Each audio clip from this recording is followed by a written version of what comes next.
Nah. Okay, we are live. Welcome to episode 6 of the Homegrown LiBEERtarian podcast. I'm your host, Chris Bennett, and we're going to have a fun show today. We're hanging out with a bunch of metalheads, true, always, and that we are going to talk about metal. I mean, we all have our preferences. I'm sure we all have some kind of disagreements, but we're just gonna geek out on metal for the next hour or so. I'm gonna defer to Dan.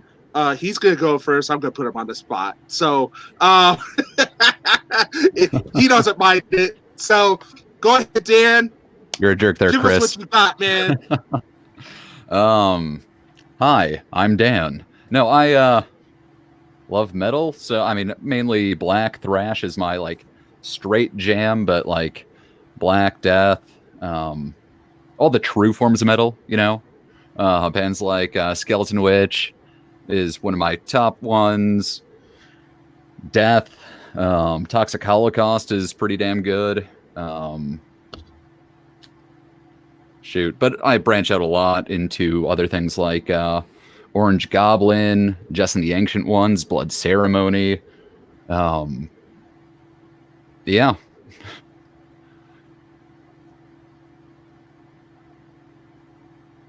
Tim? Oh, man. So I guess I would start with, like I was saying before, I grew up with all the old school stuff, man.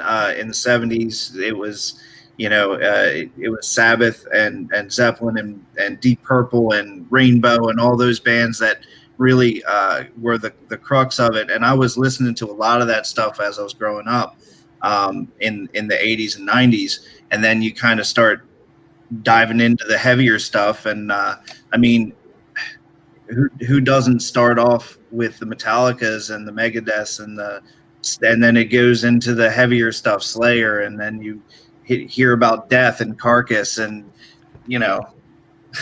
so I've really always liked a lot of the progressive stuff. Opeth is one of my all-time favorite bands. I like the weird oddity stuff, but also I'm all over the place. I like Motorhead, I like Iron Maiden, I like a lot of that old school classic stuff, but some of the obscure stuff too. So, I listen to black metal. I've had my time in that. But, I'm all over the place. So. I guess it's down to me then. So I listen to a lot of different kinds of metal, and there's probably not a subgenre I don't listen to some extent. But, like a lot of people, I got my start in the 80s, and I started out listening to a lot of Quiet Riot and Twisted Sister and Black Sabbath and Def Leppard and things of that nature. And just kind of grew from there. And I have a special affinity to this day for what people tend to call hair metal from the 80s, and some sub-derivatives of that, like the new wave of Swedish sleaze metal stuff like Crash Diet and some of those bands. Just anything that's real sleazy, I like it. Sex, Drugs, and Rock and Roll turned up to 11. Steel Panther, would be a good example of a band I love. Even though they're kind of a shtick thing. But then in the 80s, I got into a lot of speed metal and thrash metal too. So I love, Exodus and Overkill and Megadeth and just a lot of the thrash from back in that era. And newer thrash too. But again, special fondness for 80s thrash. And then, beyond that, pretty much everything. I listen to Doom, plenty of traditional metal, some black metal, mostly symphonic black metal if I'm listening to black metal. Some death metal. If I'm listening to death, it's usually mellow death of some sort. And then, anything else, blackened thrash or whatever it might be. Even some quote unquote new metal. I mean, I'll listen to Disturbed or something like that. Or Godsmack. Not very often, but occasionally. And prog too, yeah. Definitely like a lot of prog stuff, Dream Theater. And I love Trans-Siberian Orchestra, for example. You can argue if they're metal or not. But Sabotage, the band that they kind of grew out of, were always one of my favorite bands. So Sabotage and TSO, definitely right there. Yeah, man, I took my parents to a TSO show one year. That was an awesome experience. It's intense. it's so intense. It's not just the music; it's the music, and they make it such an experience with the laser light show and the fireball stuff, and just everything that's going on. The articulating platform that goes out over the crowd. And last year, I went to electric violin player. She was walking out over the crowd and interacting with the crowd, almost like the way Tommy Lee had the drum kit that would extend out over the crowd at some of the Motley Crue's live shows. So yeah, I love it, man. TSO, definitely one of my favorite bands. What about you, Chris? Man, what do you been jamming out on? Well, I like to say that I also there's this stereotype, okay, growing up that you had to, since you're this particular person, you had to listen to this particular thing, and that's so you listen to black metal true. then, right? No, I don't listen. I really not into the black metal actually. So unless if you're like In Living Color maybe, but the black guys doing metal. But I also grew up listening to like the Black Sabbath and the Quiet Riot, Twisted Sister, Def Leppard stuff. But then when the era of the glam metal came out, okay, I shifted gears into listening to more Anthrax, Metal Church, Metallica, Megadeth, Slayer, Exodus, Testament. Yeah. I mean, that stuff, and it was an adrenaline pumping one. But then then I shifted gears for a little bit, and I actually started listening to a lot of old school hip hop. But then when things started turning a little bit, I started listening to like Prong, Ministry, Carcass, Cannibal Corpse, Entombed, Napalm Death, band down in Australia called Mortification. I mean, I just started really geeking out on like a lot of metal, death metal, primarily death metal, and then some thrash as well. But for the longest time, my favorite band was like Cannibal Corpse. Okay, I actually got to meet Chris Barnes when he first started 6 Feet Under. I never got to meet him when he was with Cannibal, but that was my band for the longest time, and it was a thrill to meet Chris Barnes finally when he was with 6 Feet Under, and I smoked a couple J's with him and stuff like that. It was so cool. So, well, tell us that story, shit, man. So yeah, I mean, there's some stuff that I'm into now that they've come out over the years, but we'll talk about what albums we like, what albums we keep going back to over time, and stuff like that. But I want to start off with the 5 bands that have influenced me as a metalhead. Okay. And the 5 bands that have really influenced me as a metalhead, okay, have been Prong. I love Prong.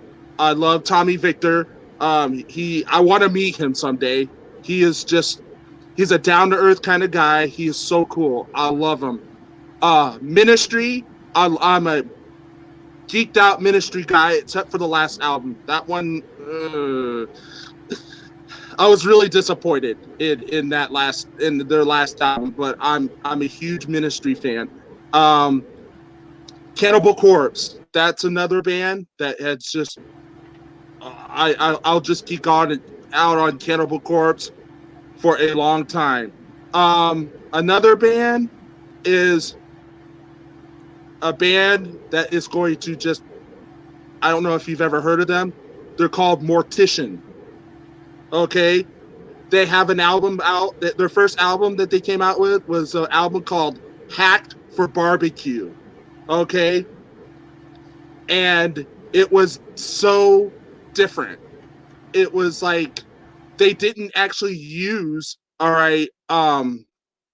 drums. It was fast drum beats. They used the like an 808 style drum beats. So and it was like, whoa, this is different. This is so cool. So and my last band that I have to say that really influential me is Slayer. I'm a huge Slayer fan. I love Slayer. I was gonna ask if we were going to ritualistically carve it into our arms, but in the pre-show or during the show, because I mean I have my knife ready. How about you guys? Yeah, no. So what do you guys think? What has influenced you guys as metalheads? Or what has the 5 bands, or you can whatever 5, 6, whatever have kind of quest your mind into what you like for metal? I mean, how I started off was one of my friends in high school was diehard Metallica, and so just to kind of mess with him, I was a diehard Megadeth fan, almost to a cringy factor, to the point where I used to have the nickname throughout college of Megadan. I mean, I even had the damn vanity plate that said that. Yeah, kind of cringy. But at the time as well, though, I mean, going through college, I used to live with another long blonde-haired metalhead named Dan. Great dude. He's part of a band called Primal Breath. And his favorite band was Death. Mine at the time, again, was Megadeth. And I think I was just outside of the dormitory at my college campus, having a dart when running into this guy. And I just started talking to him about metal. I mentioned bands like Bonded by Blood, and he's like, dude, I opened for those guys. And he also talks about how he had opened for AC. I'm not going to spell out the full name because I don't want you to get removed from YouTube, but Seth Putnam's band. No, I'll say it. Is it Anal Cunt? Yep. Yep. Okay. A noise band. Yep. But through there, I really started Go ahead. Sorry. digging into like Death, Carcass. I mean, God, Carcass was such a sick live show when I saw him out in Des Moines. I guess to just quickly kind of compress down the top 5 bands, though, most influential, it'd probably be Megadeth, Venom, Motorhead, Death, and I mean, I'll say Skeleton Witch. Yeah, Skeleton Witch. So, yeah. How about you, Tim? Man, I would like I was saying before, man. I think I got 2 bands that are probably tied for first, and I've met them both, and I kind of got lucky in that way. Opeth, unbelievable band live. I've seen them like 5 times, met them once, got a guitar signed by them, and the other one is Tool, which I know that's a controversial thing in the metal community, but you know they do so many things that are kind of an inspirational, off the wall type of style that they've been doing it this long and still killing it. So that those 2 are probably tied for first. I would say Black Sabbath. I mean, how can you not? If it weren't for Tony Iommi, I don't think I would have ever picked up a guitar myself. And, okay, Ozzy Sabbath or Dio Sabbath? Dude, I love them both. I can't even. Yeah. It used to be Ozzy Sabbath, but then you just get to a point where you're like, I cannot deny how powerful Dio was. Even going back to Rainbow and all that stuff, he's just amazing. So, and that's one of my big regrets is I never got to see Dio live. I did get to see the original lineup of Sabbath at Ozfest 2005, and it was amazing. But let's see, that's 3. I would say Pantera. I mean, how can you not? You know, the Dimebag was an incredible guitar player. They did so much to keep metal alive in the 90s, in the forefront where they were things were dying off. I mean, the 90s was a weird time for metal. So, I mean, it's not that it wasn't there, but they really, carried the banner. So, and then, gosh, I mean, there's a million others that I could name, but I mean, Slayer, Megadeth, I don't know, one of the big four. Metallica was always, something that growing up was like accessible. When you pick up a guitar, those riffs are easy enough for you to learn, but they still sound kind of badass. So, yeah, I mean, thrash, all that stuff, the big four thrash, that was always in my rotation. So, yeah, man, I always loved the bluesy style influence stuff. Down was always killer. So, I mean, stuff like that. I mean, you're talking about the glam era of Pantera, right? That first album. Was there any other era? To be fair, that was still kind of badass.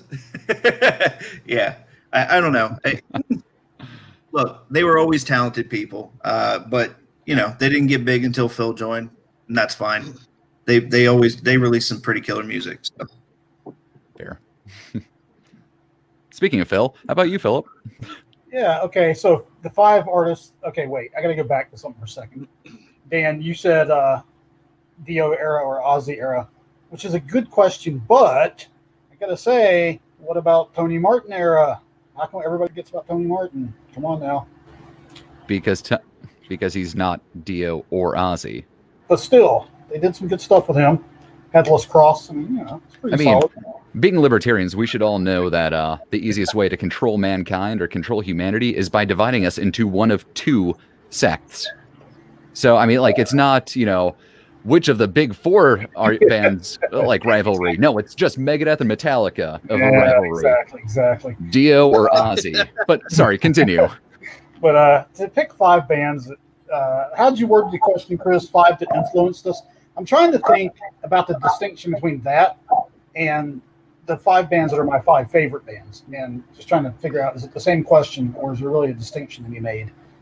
And I think there is, but I'm not sure I can really make the distinction in my head in a few seconds. But I'll just say the first 3 for me are pretty easy. It's going to be Motley Crue, because they were really one of the first bands I just absolutely fell in love with. They weren't the first metal, or whatever you want to call it. If you want to just say they're hard rock, or if you want to make glam metal out, it's a separate thing, whatever. But Motley Crue are one of the first bands I just absolutely loved. And I was listening to Twisted Sister and Quiet Riot and some other stuff before them, but Motley Crue just hooked me from the beginning. Iron Maiden, Peace of Mind was the first Maiden album I got my hands on. And the first time I heard The Trooper, hooked, done. And then I got the Live After Death album, listened to the live rendition of Rhyme of the Ancient Mariner, and I was done. I was a Maiden fan for the rest of my life at that point, hands down. Sabotage also. I got into Sabotage a little bit later. The first time I heard Gutter Ballet, just fucking, man, that song to this day blows my mind. Somebody one time in a YouTube comment described Sabotage as the one band that makes you want to cry and bang your head at the same time. And I thought that was pretty apt. So, yeah, I'll go with Sabotage. So those 3 are pretty solid. Picking 2 more, if you were to ask me this question tomorrow, you get a different list. And if you were asking me the day after that, you get a different list still, and so on. But for tonight, I'll say Suicidal Tendencies. Suicidal definitely were a band I got really into when I was young and influenced me. And I'll say Queensryche for the other one. Old Queensryche? Yeah. Everything up to Empire. And Empire, yep. Anything after Empire is mostly crap, except for Operation Mindcrime 2 was decent. And then the stuff they've done with the new singer since Tate left, I think has actually been fairly good. I think, what's his name? I'm afraid I've forgotten the guy's name now. But I feel like he is really, Latour or something like that. Yeah, Todd Latour. Latour has kind of breathed new life in that band to me. I think they've done a lot of really good stuff since they got rid of Tate. And that's a weird thing to say, because Jeff Tate is a great singer. But there just seemed to be something that happened with him and that band. And once he left and they got Todd Latour, it was like they were reborn. And I like their new stuff. But the last couple albums with Tate, like Addicted to Chaos, what the fuck was that, man? That was garbage. I mean, but it's a good Megadeth song. Yeah, it's a good name for an album too, but it's just the content was shit. Yeah, fair. Fair. Well, I kind of want to ask the controversial question to you guys. You know, Megadeth or Metallica? Even though they, allegedly resolved the feud. I love both bands, but I will admit to a slight preference for Metallica. Oh, that's such a before hard or after question, they ran man. out of Dave Mustaine's material. Good question. I'm not sure. Look, I think that without Metallica, I probably wouldn't have really gotten drawn into the metal world. So I got to give them credit. I followed them forever, and I still listen to them. I absolutely love them. I burned them out. But you get to a point where you also realize how much talent was in that pool of people that came out of that Bay Area. And I mean, Megadeth was unbelievable. They haven't really, they've had some kind of controversially good or bad records. I mean, Risk, yeah. But like, right. But Marty Friedman, every guitar player they've ever had has been incredible. I mean, when they had for the first two albums with Gar Samuelson and Chris Poland, who were classically trained jazz musicians, blam, man, they blew a lot of the other metal at the time right out of the fucking water. Like, it was primo. Oh, unbelievable, man! I still to this day I can't believe how creative Dave Mustaine is. Just unbelievable, his intricacy and his technical aspects that he brings. He's always got something new to bring to the table, and it's really admirable. So I mean, love him or hate him. Except for the last few albums, he was bringing that new aspect he was bringing to the table was just Alex Jones into his music. Well, maybe, but he's always. Hey, look, he's always been a politically driven guy. It's fair. There's nothing new there. As him and Alex Jones are buddies, I guess. I don't know. He's been on Alex's show. I know. Really? Yeah. Years ago. He has. I'm definitely gonna have to watch that then. Yeah, I gotta go look that up now. Apparently, Billy Corgan was as well, which is really odd. But so you're telling me that peace sells, but who's buying? Exactly. Right. Man, I have to agree with Tim as well, because the first 4 Metallica albums I loved. I wasn't so hit with the Black album, all that. Because it was Enter Sandman was always being played. Okay, you couldn't escape Enter Sandman being played. Okay, it was always being played. So when that album came around, I kind of switched to like Megadeth. It was Rust in Peace. That is my favorite Megadeth album. Oh, and then the one after that, Countdown to Extinction. Countdown to Extinction is another right one, and the one after that wasn't half bad either. Euthanasia. Yeah, that wasn't bad either. All 3 of those albums are fucking incredible, So, and I same thing with Perfect Writings too. Yeah, dude. I honestly I can listen to just about any Megadeth record and be completely happy. Yeah. They're all decent in their own way. 13 was it was all right. Yeah. But look, Dystopia, the last one they put out, that was fucking brilliant. It was absolutely killer. This guitar, the guy that they got now, I can't even remember his name, but he's he's an unbelievable guitar player. Because they got rid of Chris Broderick around 13. Is that right? Right. Sean Drover? Or no, he was before Chris Broderick. They've gone through so many lineup changes. It's not even funny. Well, it was Sean Drover was the drummer. I met him. I actually met him. Glenn Drover then. Yeah, Glenn Glenn Grover was the guitar player. guitarist. Yes. Yeah.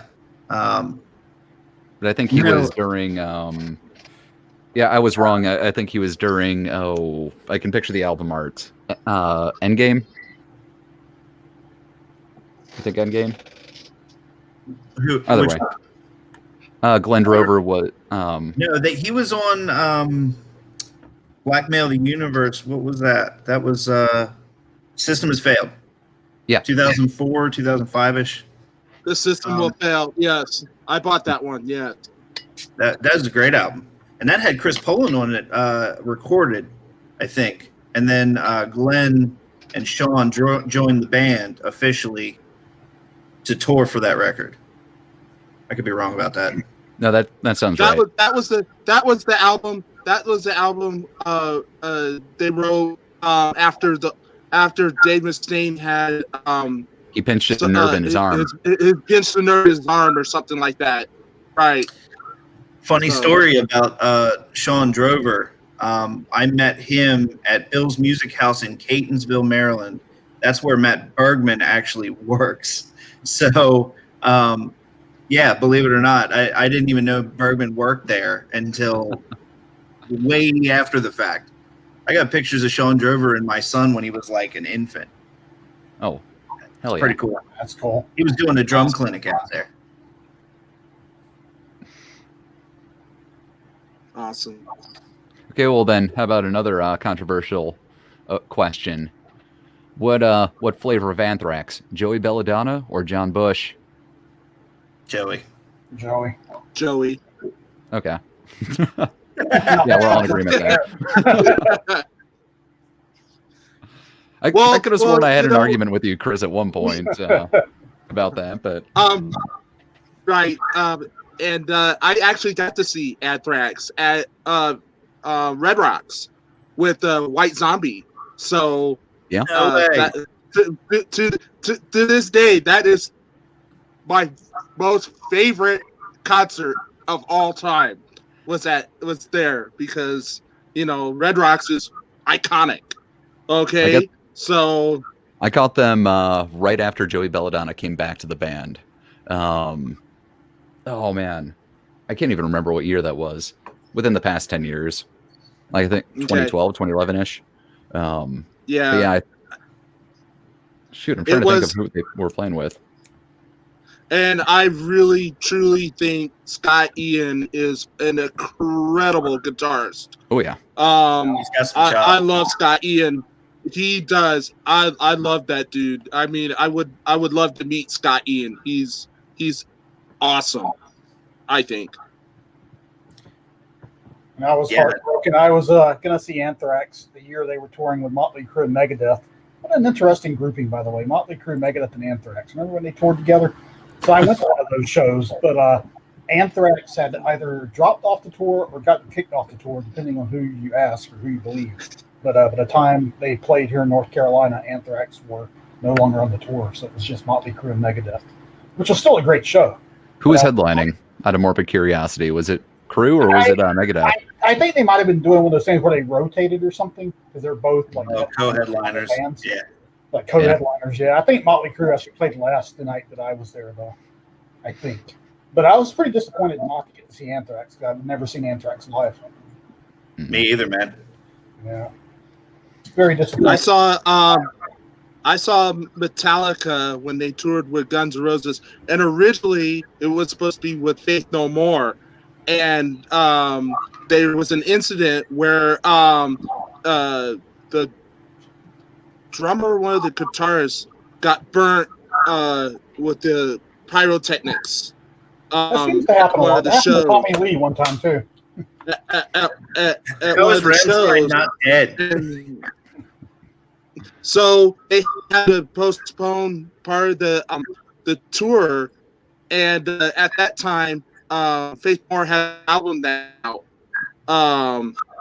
and they went on their tour, and they brought in Body Count, Ice-T's band, Nice. and I've never seen so many cops in one spot in my whole entire life, because Cop Killer, the song Cop Killer, and he played it. He played it too, right in front of the pig too. He played it.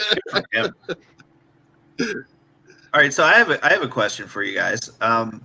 So what would be like? Have you guys had a real good experience with meeting musicians, or like have you met anybody that was like it was just kind of a really cool moment, and you got a cool story with it, or? I I haven't mean, met a lot of musicians, but the one time I got to meet some guys, it was one of the back in the early 2000s, during that whole era when like 80s era metal was quote unquote dead, and I guess at that point like post grunge and new metal were the big things. So the old 80s era bands had to do these super tours where like 4 bands that were huge in the 80s would tour together in order to draw enough people to the show to have a show. So I went to one that was like Quiet Riot, Warrant, Poison, and Slaughter or something like that. And the guys from Quiet Riot did a meet and greet after their set. And so I got to meet Quiet Riot. And that was pretty cool. I had bought a Quiet Riot shirt. They were really made like the first metal band I ever started listening to. And so I got a couple of guys to sign my shirt and everything. Those guys were real chill, and they seemed pretty cool and down to earth. And they were just hanging out, talking with the fans and everything. So, yeah, I'd say Quiet Riot were my one really cool experience with a band. yeah. I mean, like can't remember who was headlining the show. I think it might have been Municipal Waste playing with I want to say it was Cannibal Corpse, out in Des Moines. And after the show, we were just out having a smoke and ended up just kind of running into Landfill, their Municipal Waste's bassist. And we're shooting shit with him, and he ended up leaving a voicemail for one of our friends who pussed out pretty much, and called him out on not showing up to see Municipal Waste. So, I mean, yeah. But on top of that, like I've drank with more than a handful of like smaller new thrash bands, because being friends with more than a handful of the Des Moines local scene, I mean, whenever they come through, there always ends up being some form of house party, or we end up just crushing PBRs in the alleyway back behind like the Vaudeville Muse. Some good times, man. Quick side note, shout out to Dark Mirror, and specifically their bassist, Marco Battaglia, who is a very vocal libertarian. And I think he works for the Des Moines Register too. But awesome dude. What was the name of the band again? Dark Mirror. Okay. I'll have to look them up. I don't know them. Right on. What's up, Chris? You said you met Chris Barnes. Anybody else? Yeah. No, I've really haven't really talked to or with anybody else. Just Chris Barnes, because he's a huge advocate for legalizing marijuana. So that was probably enough for me just to meet Chris Barnes, because he's like one of my favorite vocalists. Even though the new 6 Feet Under album, he sounds kind of he sounds like he's had a cold through the whole album. So I was a little disappointed with the vocals, but with the music was really good, but the vocals kind of. Well, side note, heart to heart here, Chris. How good of J's does Chris Barnes roll? Or was it like a roadie who rolled those? I mean, well, actually, the time when I smoked up with my boy Chris Barnes, he already had one already rolled. So, and then man, that roadie was on point then. He's a professional. He was prepared, and then someone passed around the pipe, and we smoked some of that too. So, yeah, he was very prepared. So I've actually gotten, like I said, I've had a few very fortunate experiences being able to meet bands. I got a chance to meet Justin Chancellor and Danny Carey from Tool, hang out with them, drink beer with them after the show. That was really awesome. I got a chance to meet Opeth. Like I said, I worked at PRS Guitars in Stevensville, Maryland, and during that time, there was a bunch of musicians that always came through. And once a year, they do this PRS experience, big sales event, and they do it right at the factory. And Opeth came and made it a stop on their tour. They were touring for Heritage at the time. And so they literally did a bunch of guitar clinics and all kinds of stuff. And I got to, I volunteered to work the event and hung out with their roadies, got drunk with their roadies all night, helped them fix some of the issues with their guitars and stuff right there at the factory. It was really wild. Had lunch with the guitar player. That was super cool. And then one day when I was working in the factory, I was wearing a Killswitch Engage shirt, and they walked through. It just happened to be that day that I was wearing that shirt. They were playing a show in Baltimore, and Adam Duckowitz saw my shirt, and he was like, "Dude, nice shirt." And I was like, "Hey man, thanks." And he was like, "You coming to the show tonight? We're playing at the Sonar."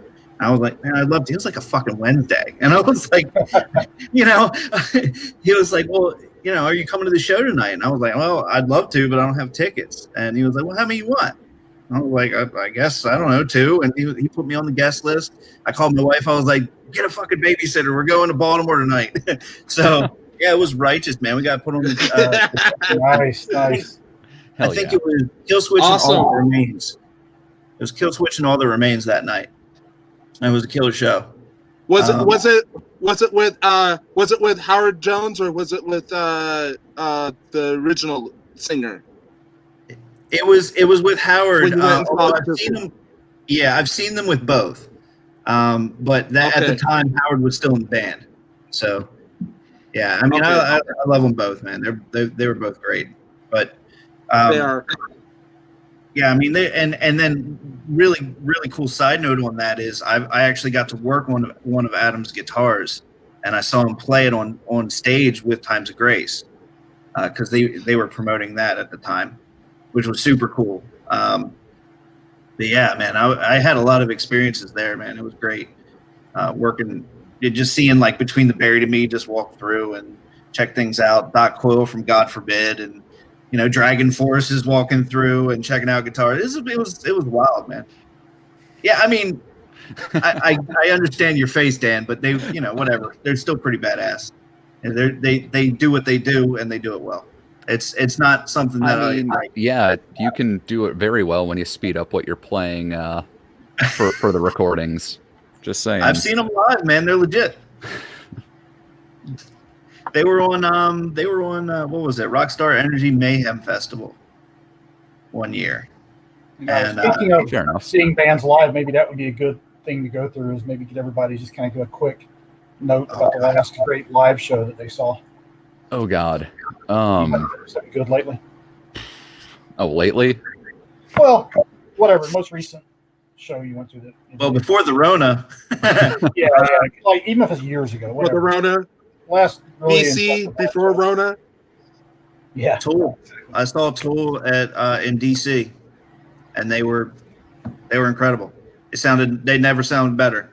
So, one of my favorite shows that I've seen live, King Diamond playing the entirety of the Abigail album up in Minneapolis when they came through was just playing it front to back, having the stage act, having it being just one giant metal opera. Because I mean, if for those who are unaware, King Diamond albums tell a story from front to back. It's a concept album, and telling the story about this about a demon fetus or something of that nature possessing the wife, and eventually the husband has to throw her down the stairs. Nice. Fantastic album. Definitely recommend. But no, King Diamond is one of the best ones that I've seen live. But shoot, I've seen like Carcass, Exodus, Anthrax, Megadeth with Rob Zombie, and I think was it Sabaton? No, not Sabaton. I saw Sabaton with Amon Amarth. Granted, I think Sabaton is Manowar just playing the final countdown over and over. Or at least that's what it sounds to me. A little controversial, I know. But no, like, one of the first shows that kind of started me off in the seeing a lot of shows was seeing Clutch. Maryland locals. Oh, seen them like 5 times. I love them. I mean, fantastic blues rock. That's blues metal, whatever you want to call them. I mean, they don't really kind of necessarily adhere to a single genre, but. So I think for me, I would go with Blind Guardian and Grave Digger. I saw them together at Cat's Cradle in Carborough a couple years ago. So that was a great show. I love both bands, and it was the first time I'd seen either band live. So that was a very fun show. And it was a smaller venue, so a tight, small, loud venue. And I mean, all the better for moshing, right? Yeah, exactly. And before that, seeing Motley Crue and Alice Cooper together on the so-called final tour in Charlotte, that was great. Not so much for Motley Crue, even though they're maybe my favorite band, but I've seen them numerous times. But it was my first time seeing Alice Cooper live. And talking about the stage show and everything with King Diamond, obviously Alice Cooper, known for his elaborate stage show. And well, she sounds very nice. Right. Put on a great show, and then the whole thing about playing an album front to back. When Motley Crue did their 25th anniversary tour, they played the entirety of the Dr. Feelgood from front to back. Hell yeah. On that tour. That's cool. That was a lot of fun. So those three are three of the ones that stand out to me, and every TSO show I've ever been to. I just got to throw that in there. TSO, always great live. And I'm not going to lie, I much prefer the smaller bands when it's just like a more local band in a small room. Yeah. Everyone's on top of each other. I'd be the guy to start a circle pit, which, side note, circle pit is the only correct way to mosh. Don't at me. But like when you're having to jump off of stage monitors to jump into a small crowd of like 8 people, where even then you're just rolling the dice to see if to make sure you don't like land on your face on the floor. But dude, one of the best shows that I ever went to was on the side room at the Sonar in Baltimore. It was like this little side stage. I mean, it was like a makeshift, I don't know, it was just a little room that could have been the size of a cafeteria. It was ridiculous. And they crammed us in there, and it was the Sword and Red Fang. And it was like you could walk right up to the stage. It was hot. It was like hot as balls in there. It was like everybody was cramped up. Everybody was stage diving. It was the most fun. It was like so positive, man. It was so righteous. It wasn't like this crazy like death metal show, but it was cool, man. It was just like, everybody was having such a good time. And there's always like that one asshole at shows that ruins it for everybody. You know what I mean? But see, who knows? But there was none of that shit at that show. It was just like, it was fantastic. So, yeah. I mean, it had a lot of those experiences, man. I think that the craziest show was probably that Ozfest 2005, though, because it was like Sabbath, Iron Maiden, Mudvayne, Rob Zombie, Shadows Fall, In Flames, Mastodon, Trivium. Like, it was Soilwork. It was ridiculous. That's it was an insane lineup. It was ridiculous. And I mean, the only ridiculous, like, terrible band there was Wicked Wisdom. I don't know if you've ever heard them. That's Jada Pinkett Smith's band. Jada Pinkett Smith has a metal band, and they are trash. Unfortunately, it was funny because it was 110 degrees out that day. It was middle August, and Will Smith was there. I saw him backstage and poked his head out and looked at the sea of black shirts and kind of looked like he was a little scared. But it was funny, man. But yeah, they were awful, unfortunately. But man, there were so many good bands that day. I felt bad though because Arch Enemy was the opener, and they wouldn't let us park until 9 a.m. And 9 a.m. is when they went on stage. So everybody was literally running across the gravel parking lot to see them. They only had like 20 minutes to play because there were so many bands right in a row. It's funny with Ozfest. you get these big shows that have that many bands, you wind up with weird things happening. Like the last time I went to an Ozfest was in 2000 or 2001, and Motorhead was playing that year. And Motorhead were like the opening act on the main stage. What the fuck? Motorhead. Motorhead is not an opening band. I mean, what the hell? But yet, because it was like, so many bands playing, that Motorhead were the freaking openers. And so there were like a few hundred people in the stadium, when they were playing. I mean, when Tim talks about the assholes who might show up at shows, so allegedly, when you have at one of those larger festivals, you have like Marilyn Manson, and then shortly after Slayer, and watching the kids in a Marilyn Manson who showed up for Marilyn Manson, but they stayed around for Slayer, and you give them a nudge towards the pit, and just watching them flop around like a fish out of water. It's, but again, I'm that type of asshole. So, tour, man. Funny story about that tour. I saw Manson and Slayer play together. They actually played this. It was like a show down in Virginia Beach called Lunatic Luau, and Exodus and Testament were there, but also like these really shitty, terrible like alt rock bands. And I don't know. It was a weird mix. But Slayer was the headliner, or they were the band before the headliner. It was Godsmack that headlined, and Godsmack and Marilyn Manson, I've seen both try to follow Slayer and fail miserably. You can't. I don't know a band that could follow Slayer and pull it off. How do you follow them? Yeah, really. I mean, Manson threw a temper tantrum. I mean, and pretty much walked off stage. Somebody threw a water bottle at him, and he got all pissy, and it was awful. I had high expectations for that show. I was really upset that he couldn't pull it off. He sounded okay, but then he just threw a fit. So yeah. So, you don't follow Slayer. Going back to the thing about the assholes at shows, you guys may disagree with me on this, so this is my chance to bring up something possibly controversial. I love moshing. I don't do it as much as I'm getting older, but I still love a good mosh pit. But I'm all about getting out there and just, throwing shoulders and smashing into each other and, just having a good time. It's violent, but it's relatively safe. If you fall down, somebody picks you up, whatever. But there's that other style of moshing. Maybe you know what I mean. It's that New York. The wrong type of moshing. Stuff, the guys that are out there looking like they're filming a kung fu movie, flailing around and picking up change, starting a lawnmower. Yeah, that shit. Doing practicing karate kicks. Yeah, exactly. It's like I don't mind in a sense. It's just I gotta go to work the next day, and if I get punched in the face or kicked in the face with some idiot that's flailing around like the Karate Kid, and a black eye, and what the fuck, man? And it just there's a mosh pit etiquette. There's a mosh pit etiquette, and those kids don't follow it. Yeah, it's that whole hardcore thing. And it just, at least that's what I associate it with in my mind, is the kids that are into that hardcore. There's a lot of people that don't have that etiquette that you're talking about, and it's really unfortunate because I've seen both extremes at shows. Like you get the extreme assholes, and then you get this like where you can actually have people crowd surf and girls aren't getting groped and anything gross and fucked up like that. I actually had one dude drop his wallet in front of me, and when he came by the next time, I handed it to him. Same guy. It was unbelievable.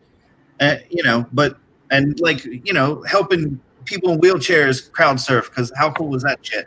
That's cool. I've never seen that, but that would be awesome. Yeah, I've seen that a few times, man. It's really cool. But there's always there's a few people that just ruin it, man, and it sucks because it's like everybody's there to have a good time, but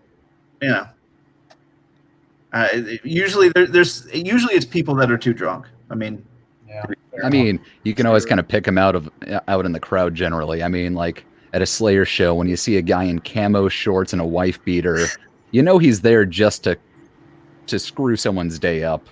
He's not there to really eyes are bulging like he's done way too much coke. Yeah. Oh yeah. Yeah. I mean, you could probably smell them before you actually see them, but that's a whole different thing. So I do want to ask you guys, what good local bands are around you? I mean, let's shout out some great local bands, either that are still together or, unfortunately went the way of the Rona. Well, for Baltimore, I mean, like I said, Clutch was probably the big one that came out of anywhere near Maryland that I can think of. But I've got a few friends in bands. One band that's not really around anymore, but I really enjoyed them was Sky Came Burning. My buddy Jeff Lane, who worked at PRS with me, he was an amazing guitar player, and they had this thing. I mean, they did headlining shows at places like Rams Head Live in Baltimore, and some pretty big venues, and did CD release parties there, and they were killer, man. I really enjoyed them. I wish they were still around, but he moved to South Carolina, I think, and they kind of split up and started doing their own thing. But Crimson Orchid, that's another local band that's pretty good. My buddy Don Parks is in that, and that's what I can think of off the top. Yeah. Being from North Carolina, I would say I'm not real in touch with the local scene here in terms of contemporary local bands. I couldn't name a band that's a local band right now that's playing. But being from here, the obvious one is Corrosion. Corrosion may be the best band to ever come out of North Carolina. And also, going back to my passion for quote-unquote hair metal, I will say Firehouse. Yes, I will say Firehouse and Corrosion in the same sentence. And if you don't like it, I don't care. I just haven't drank enough, apparently. Dan, Great, you said you used to be an elitist metal snob, not that you still were. So. I mean, I like to also be funny, I guess. We all go through periods of that elitist thing. We all get locked in our little ways. I think for me that really opened up when I started playing guitar myself and just realized like there's a whole plethora of things that I can never do on the guitar. So. I mean, I used to be the asshole who would go to a house party, like just some random college house party, and then co-opt their stereo and start blasting Municipal Waste because there's no better way to clear a room and have a keg all to yourself and your small group of friends than by blasting The Art of Partying. I mean, come on. I mean, like, I guess talking about some small local bands from Des Moines, like I would be reminisced to not talk about like Black Market Fetus, who was kind of the scene grew around them. They were a grind band out of Des Moines. Nate Fetus, or his real name, Nate Phillips, fantastic dude. He then he was with the band Traffic Death, and due to some medical issues, their guitarist, who is an amazing dude, and like my heart goes out to him, Garen Drozd is just, he is a godly guitar player. But then like other bands from local, like Best Friend used to be best friend of Primal Breath, Nancy Grace Death Squad. What are the other ones? Agridex. Just a lot of really great dudes in the Des Moines local scene. And Slipknot, right? I mean, I'm just saying. Yeah, of course not, but no. What? They're from Iowa. I know. It's unfortunate. Oh, come on, they're not.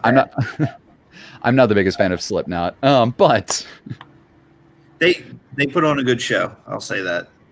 No, that's a funny thought there too, Tim. Like you mentioned Tool earlier, and going back to talking about Ozfest. The last Ozfest I went to was also the one one of the ones where Tool played.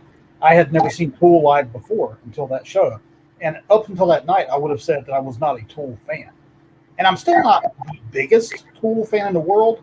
But I will say this: they put on one hell of a live show. They fucking blew my mind that night live. And maybe there's just some bands that's the way they are. They may actually be better live than like listening to their studio albums or whatever. But yeah, Tool really impressed me live.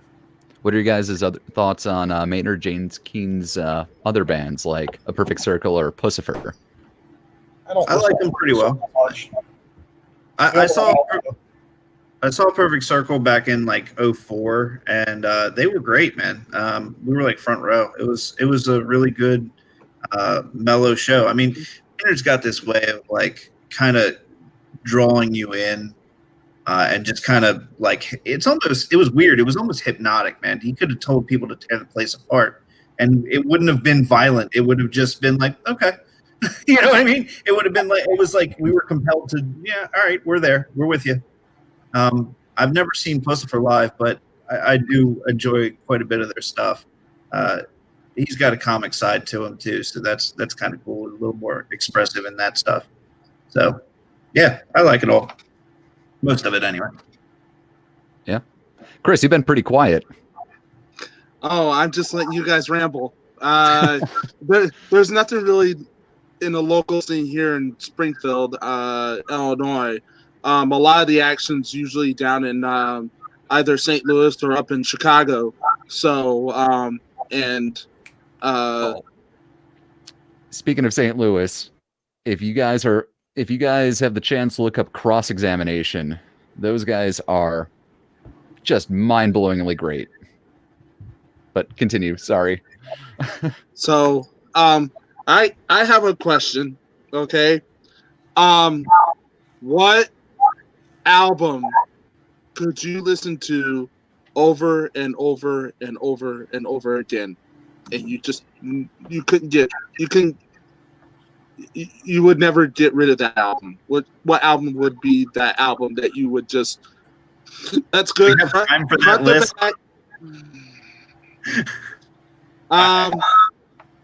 If you want to do a couple, that's fine.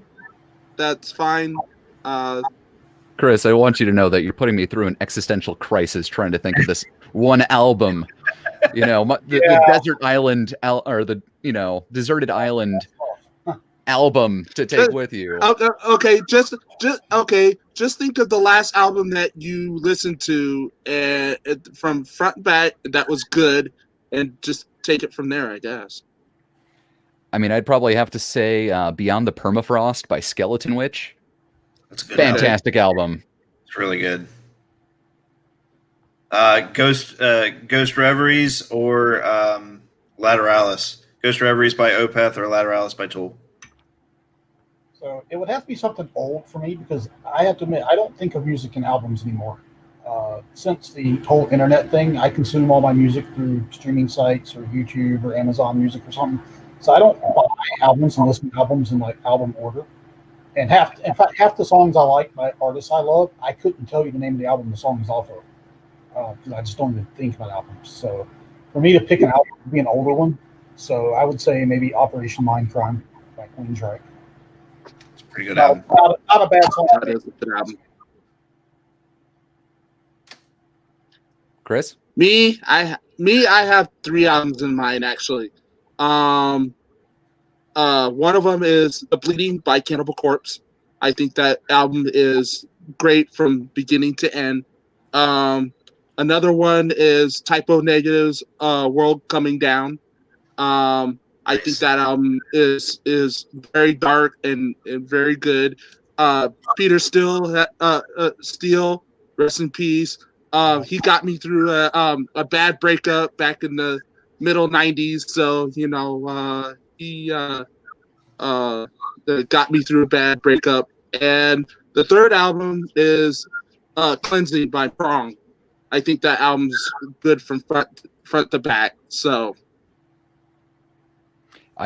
I feel like an idiot because I did not mention The Sound of Perseverance by Death. Yeah. If it was Death, it'd be Leprosy. I could listen to Leprosy. I mean, Leprosy is fantastic. Don't get me wrong. But if I had to stick to one album for the rest of my life, I'd choose The Sound of Perseverance. I love that fucking album. It's so good. Chuck Schuldiner poured his, soul into that album.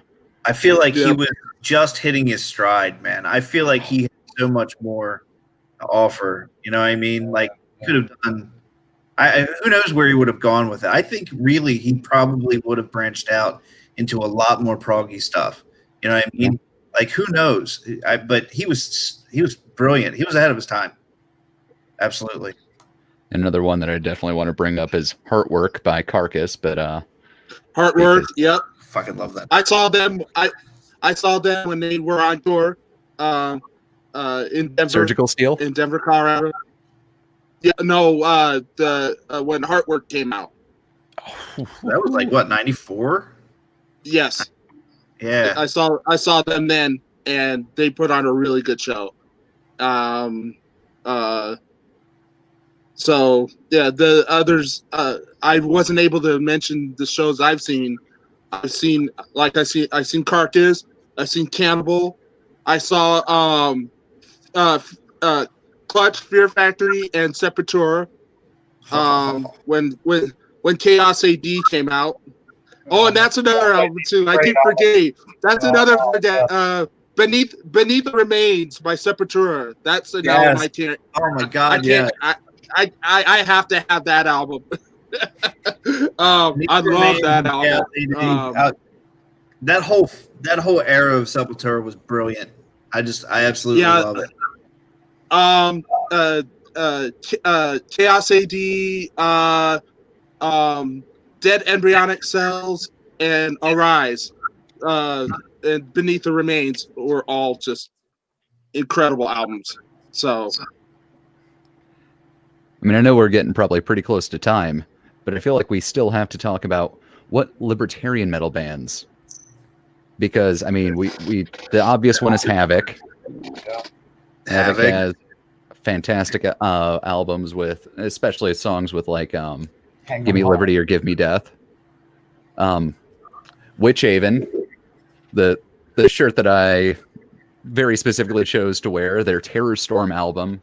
Terror Storm is specifically about 9/11. Really? I don't think I've heard that. Okay, if you've listened to any songs by Witch Haven, listen to Empty Chasm. Empty Chasm has a very comes in hard ice picks to your ears black metal, but then kicks in with a punk D beat, and it is such a good damn song. I mean, yeah, check it out, man. Oh, for sure. I would say Iced Earth. John Schaefer is pretty like don't tread on me type of guy. It's funny because the former singer used to live, or I think he still does live in Delaware, which is not far from me. I actually work in Delaware.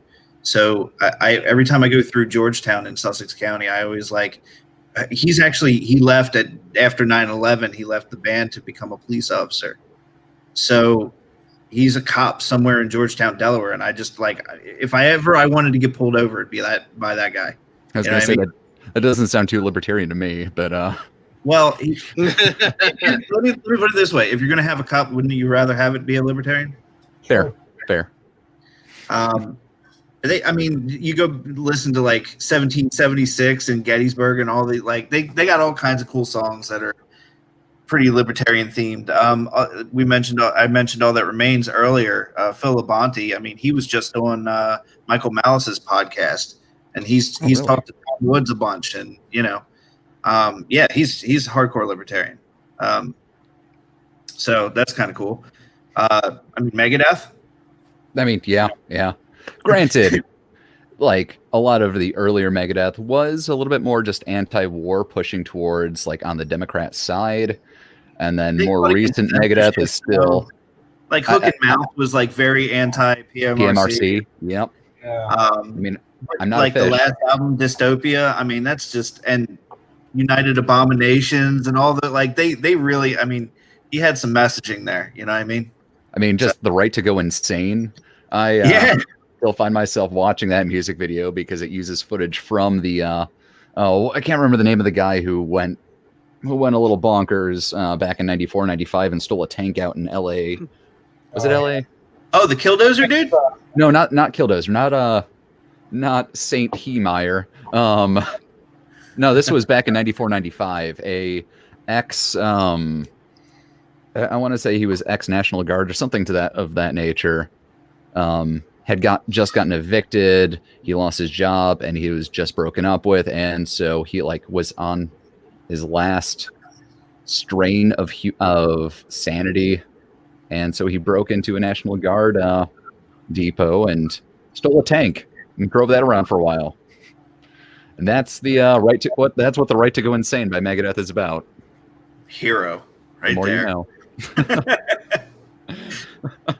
Dude, speaking of Tom Woods, did you guys see the picture he posted earlier on online? I guess he and his girlfriend and Angela McArdle, who is the Los Angeles County chair of the Libertarian Party, I guess they did this escape room together, and she was wearing an Iron Maiden shirt because she's a big metalhead, and Tom Woods was wearing Extermination Dismemberment shirt. Oh, wow. Which I don't know if you've ever heard them, but they're ridiculously silly. They're like death metal that has like that whole slam thing going on, that real goofy pig thing for vocals, which I'm not a fan of. I've never been, but they're really silly. I was like, Tom Woods, this like gentlemanly kind of guy. It comes, I don't know. Apparently, he's a big metalhead, so he's talked about on his podcast about listening to God, why can't I think of the name? They had Octavarium, Dream Theater. Dream Theater, he's a huge prog band guy, and so I mean, prog's just a stone's throw away from metal. Pretty much, yeah. So I mean, that checks out.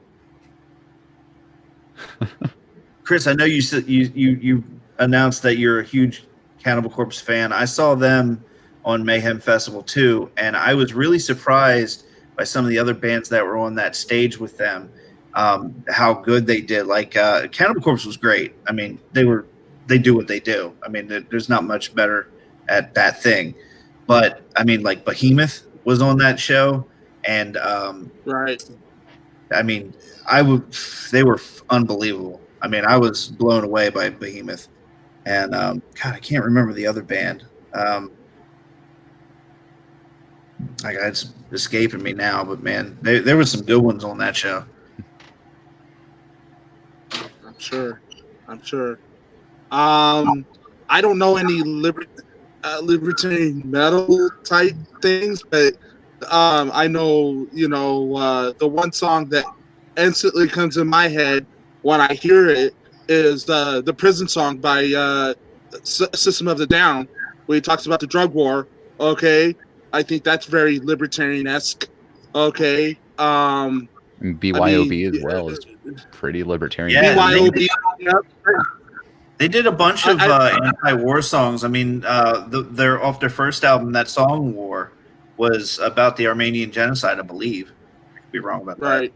Side note, as we welcome back all of the budget hawk conservatives, and say goodbye to the anti-war Democrats.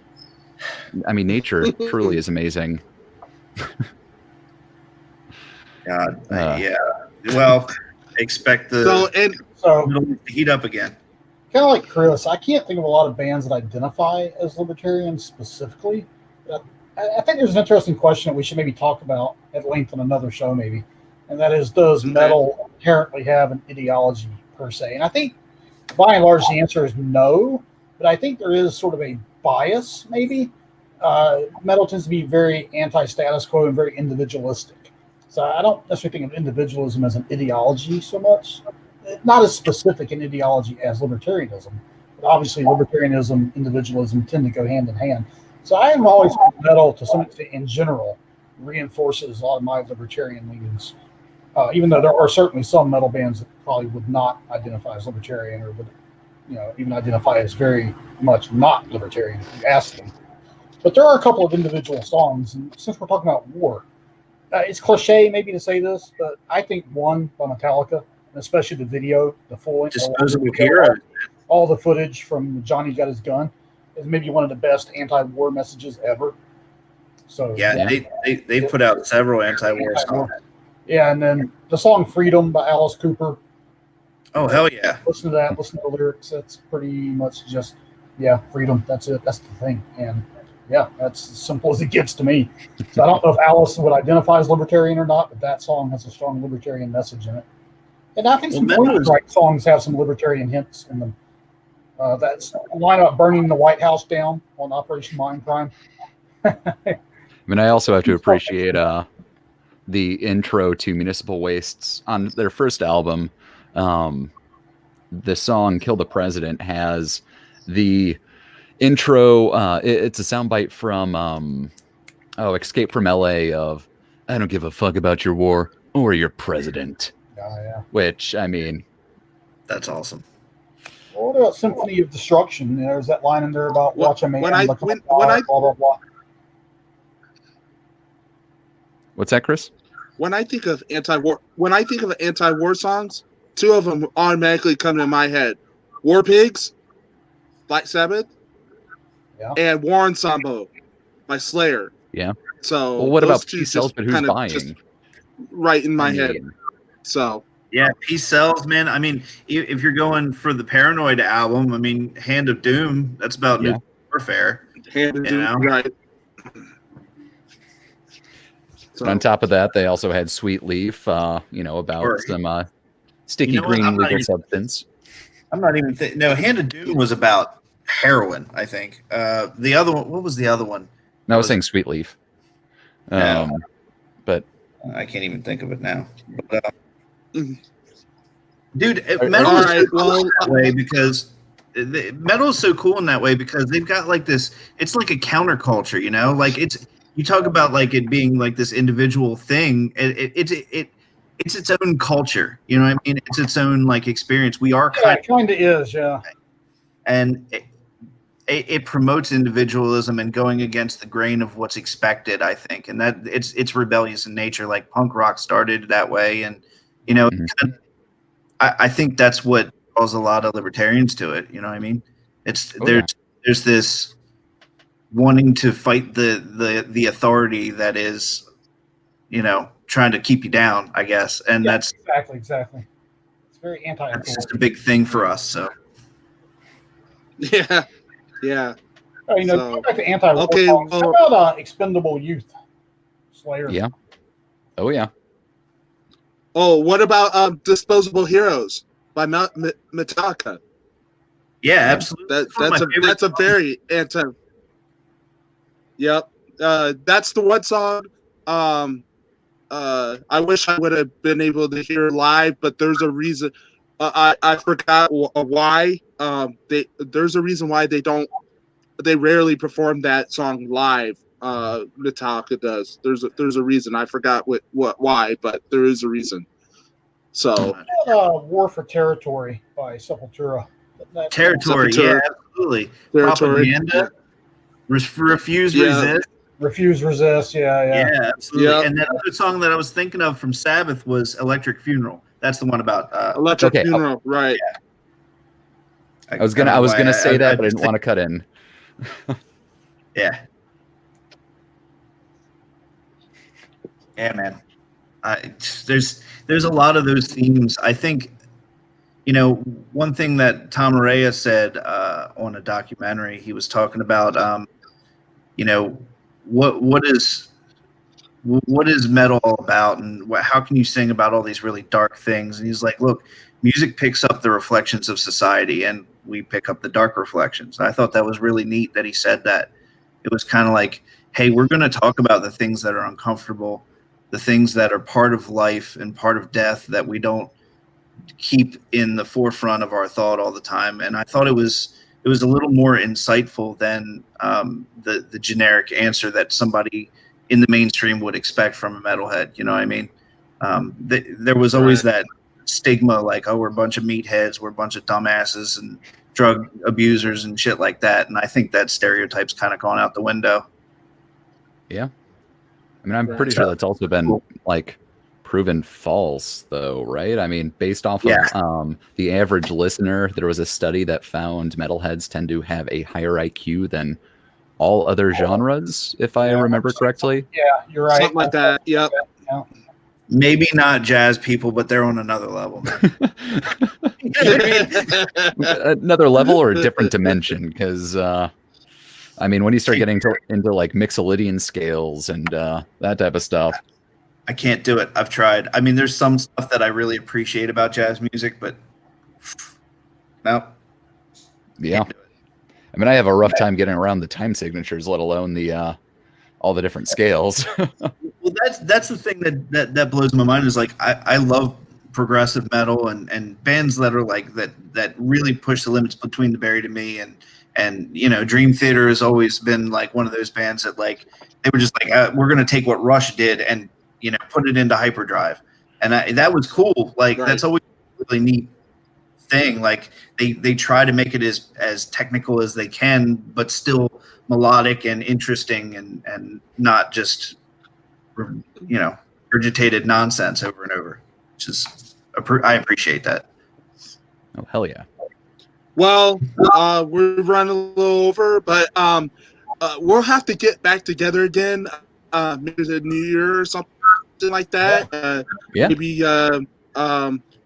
we do some homework on, you know, maybe your top 5 albums past year or something like that. Do a review since you know we weren't able to go out and see shows this year because of the Rona.